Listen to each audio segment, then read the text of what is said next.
You ever notice how the loudest ones, well, often seem to be the least dangerous? Mm, It's a fascinating paradox, really, isn't it? it is. Because, it points to something surprising. So many of us talk about our big goals, these grand dreams, amazing projects we're going to launch. Yeah, the big plans. But then a shockingly small number actually, well, bring them to fruition, actually get them done. Right. Today, our deep dive is pulling some really powerful excerpts from a piece titled Talk Less, Execute More, The Path to Domination. Strong title. It is. Yeah. It's direct, it's pretty raw, and I think it's going to challenge how you think about true progress and, what it actually takes to get things done. Absolutely. And our mission here really is to unpack that stark contrast between just announcing your intentions and, actually delivering results. Okay. We want to explore why this dynamic exists and what it truly means to dominate. And let's be clear, when this piece uses domination, it seems to mean dominating your own potential, Right. your own output. Right. Mastering your field through action. Exactly. Not about dominating other people. Well, And what's fascinating here is understanding why talking feels so much like progress, but often it really isn't. And why that true, meaningful progress can actually be, well, kind of a lonely path sometimes. okay, let's get into that. The material immediately zeroes in on what it calls the talkers. Yeah, And we've all seen them, maybe even been one of them at some point, right? definitely. They post, they hashtag their dreams, they announce every move before they make it, if they even make it. That if is doing a lot of work there. It really is. It's almost, well, embarrassing how relatable this whole talker thing can be. And the pitfalls highlighted are pretty stark. Things like planning, talking, tweeting. That's not action. Oof. That's procrastination disguised as ambition. I mean, that really makes you wonder how many of us get stuck in that loop without even realizing it. It absolutely does. And if we connect this to, the bigger picture of human behavior, the piece explains why people fall into this trap. It suggests that talking, well, it feels like progress, but it's actually comfort. Comfort. Yeah, and dopamine. It's like indulging in a fantasy, but with zero pressure.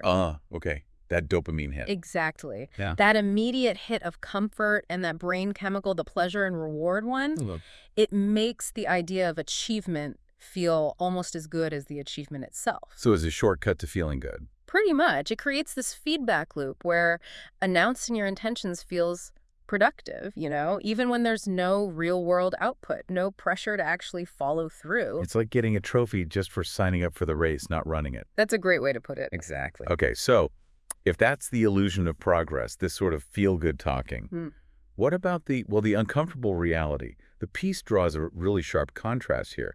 It shifts focus to the real players. Right, the doers. Yeah, they're described as silent, moving in the shadows, and they simply execute. And this is where it gets really interesting, I think, because it highlights the difficult truths about execution.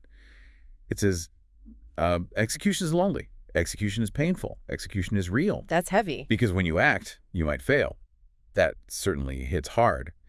But it also makes me wonder, is execution always solitary? Can you execute quietly, but still, collaborate? That's a really great point. And I think while the core work of execution often demands that deep focus, maybe some individual effort, the piece really emphasizes the mindset of quiet discipline. It implies that the fear of failure, that's the core reason people talk instead of act.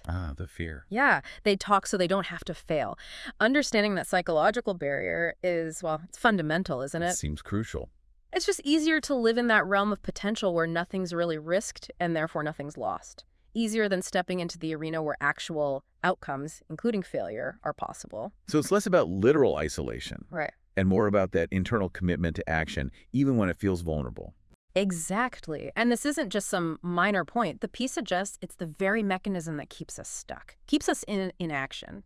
Because our brains are getting that reward, that dopamine, without any real-world effort. It's the core of why so many good intentions just never happen. Okay, so we've identified the trap, the comfort of talking, the dopamine hit, and that underlying fear of failure.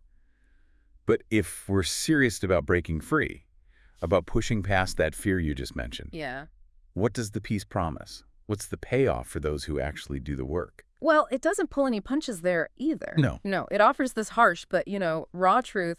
Nobody cares what you say. Wow. They Okay. care what you build, what you create, what you leave behind. That really cuts through. Yeah. For anyone listening who wants to make a real impact, leave their mark. Yeah, That resonates, right? definitely. It's ultimately about what you do, not just what you declare you're going to do. Precisely.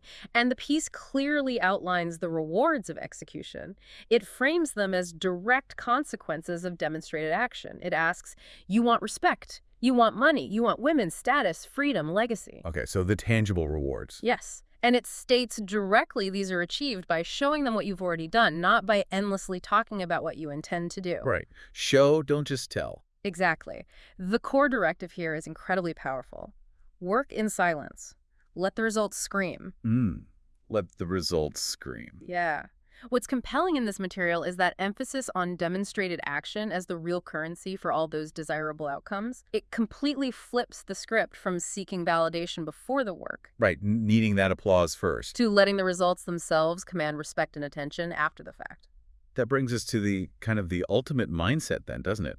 The Yeah. piece summarizes it perfectly. Winners don't talk. Winners execute. Simple as that, according to this. So if that's the ethos, how does someone actually become that winner? Is it like flipping a switch? Or is it more gradual, like rewiring how you approach goals? Well, the material implies it's a profound internal shift, a real commitment to quiet discipline. Okay. It's about building a bias for action, brick by silent brick, not relying on external cheers. So consistency. Yeah, consistency. It's not a switch you flip overnight. It's more like a muscle you build by consistently choosing that uncomfortable path of doing over the comfortable path of just talking. Makes sense. And to really drive that point home, the piece uses this a really striking analogy. yeah. Lions don't announce when they're about to hunt. Right. They just show up with blood on their face and dinner in their mouth. Wow, that's vivid. Isn't it? Yeah. That metaphor, it just perfectly encapsulates the whole philosophy. Talk less, execute more. That's the path to domination, as the piece puts it. It's all about this singular, unwavering focus on demonstrated action, tangible results, no need for fanfare or announcements beforehand. Let the results speak. Let the results speak for themselves. Exactly. What a powerful deep dive we've taken today, really exploring that profound difference between, the comfort of talking about your goals and the impactful, maybe challenging, but ultimately real reality of actually executing them. The central message, it really boils down to this simple, profound idea. Talk less, do more. It does. And perhaps as you reflect on this, maybe think about one area in your own life or maybe your work where you might be spending a bit more time talking or planning than actually, executing. Okay. And just ask yourself, what's one small, maybe silent step you could take, like right now or maybe tomorrow, to shift that balance just a little bit towards action?